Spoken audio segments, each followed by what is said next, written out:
On the Indian Air Force's 91st anniversary, we're extremely privileged to be at the Air Force Station Hindon. This is Asia's largest and is also the home for the Squadron 77 with the C-130J Hercules, the Veiled Vipers.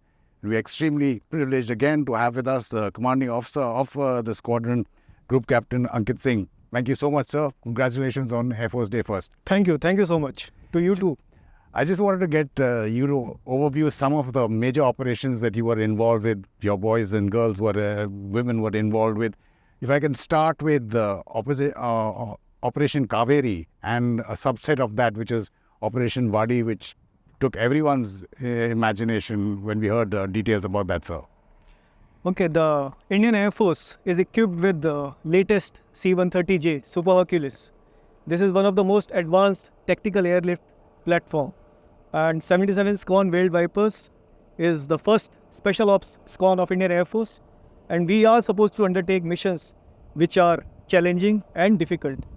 Op Kaveri and Op Wadi subset of Op Kaveri was one such mission which posed multiple challenges because the territory was unknown, the airfield was not used earlier. It was a lot of planning that had gone into to challenge and negotiate the challenging weather, the use of all the modern avionics aid, night vision aids. So these things were utilized to undertake that operation, and we do get trained for that, and that's a continuous process. We continue to sharpen our capability, and that's how we are able to undertake such operations, and will continue to probably undertake them in future as well. Well, another one of the operations, of course, here there were a lot of technical challenges, and on the ground there were a lot of dangers apart from that because of the civil war situation. But if I can talk about, get your thoughts on another operation which involved you as well. And we have reported from Syria, so we know the ground situation there. But humanitarian efforts that you were involved with, your squadron was involved with in Syria.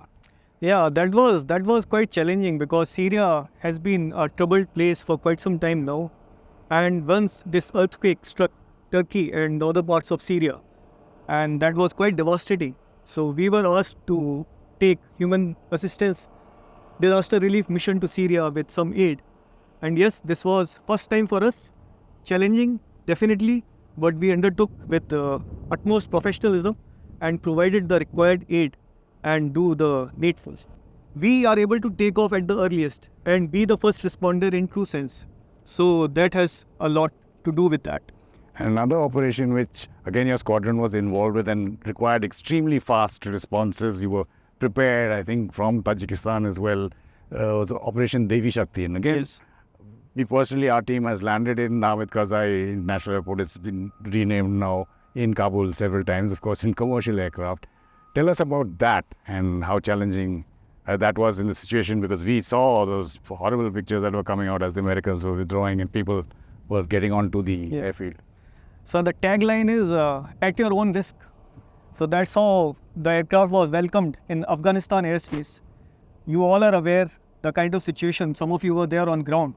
So yes, and that's why it was undertaken in night with the use of night vision aids, and quite challenging mission with lot of uncertainty, but that's what we train for. So our boys, they landed there, and then with the support of ground forces, special forces, we could undertake evacuation of Indian diaspora. So that speaks volumes about that. And yes, that these operations were challenging, and we have learned certain things from that, and we continue to train for them so that we are better prepared next time to undertake such operations. Good, Captain. Again, thank you so much for hosting us. Thank you for your time. Congratulations both on this operation that we've been talking about, many of them, many more in the future, and congratulations on Air Force Day as well, sir. Thank you so much, Amitabh. Thank you. We drive a few minutes away from the Squadron 77 headquarters to the home of the Skylords, the C-17 Globemasters of Squadron 81, and ask the flight commander, Wing Commander Bharat Bhandari, about his magnificent flying machines. First of all, I'd like to welcome you to the Skylords. Okay, C-17, as you know, this is the heavy lift, it's tactical aircraft we have in the Indian Air Force. I call it tactical because it's both strategic as well as tactical. When I say strategic, it can fly non-stop 12 hours with a speed of around 900 kilometers per hour. So our reach is from here to UK. We can go direct without any refueling. Second, the tonnage that we can carry is approximately 75 ton. So we are able to carry the outsized cargo like the Indian tanks, the BMPs that we have done in the recent past. We call it tactical because like any smaller aircraft, we are able to land on an airfield as less as 3,000 feet runway available. So there's all the outsized cargo that I already briefed you. So there's the major things which C-17 gives us. Wing Commander Bhandari, if you could tell us a little bit more about Operation Kaveri that your squadron was involved with and how difficult was that? We've read about it, both technically how difficult it was and because of the situation on the ground, the civil war. Okay. Just to begin with, like we have a saying in Skylots now, if it's the news, we are there. So before the thing happened, we were watching it on the news, and in the crew room talk, we were talking about that we might be tasked for this. So before we got the tasking from headquarters, after checking the news, we had some plans in place. We started gathering the intelligence from the open sources, Google, etc. And then probably on 15th, if I'm not wrong, we got the tasking from headquarters to plan for operations for Op Kaveri. So initially, we set up our mission room, wherein we had delegated the pilots for different duties, like for gathering the intelligence, some pilots for gathering the information of the route that we are going to fly, the countries that we are going to overfly, and the airfields which are around.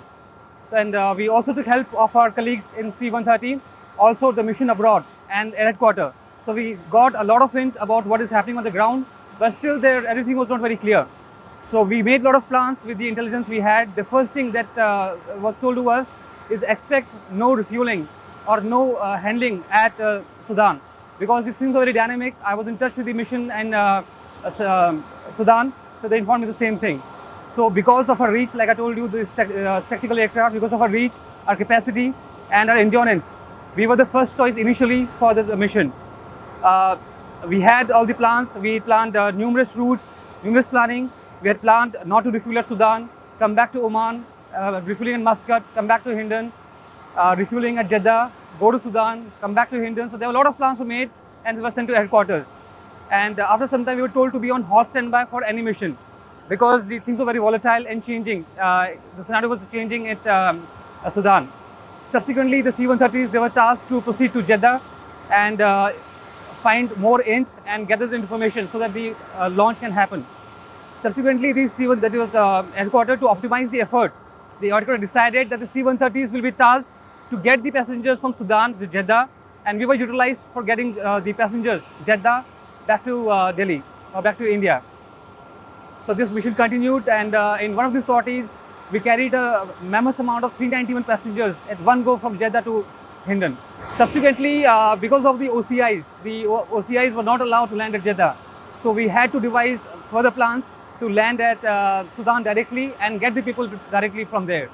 So there were total 4 missions that we carried out towards Sudan. 4 of them, 2 of them were from Jeddah and 2 were directly from Sudan. So because of OCIs, we had planned route.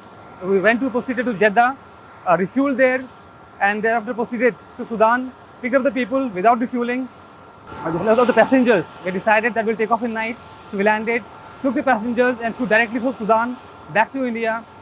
The total duty cycle during that time was, after we took off till landing back at India, was more than 30 hours. And you seem to be going into areas where it's almost impossible to think that anyone can get in.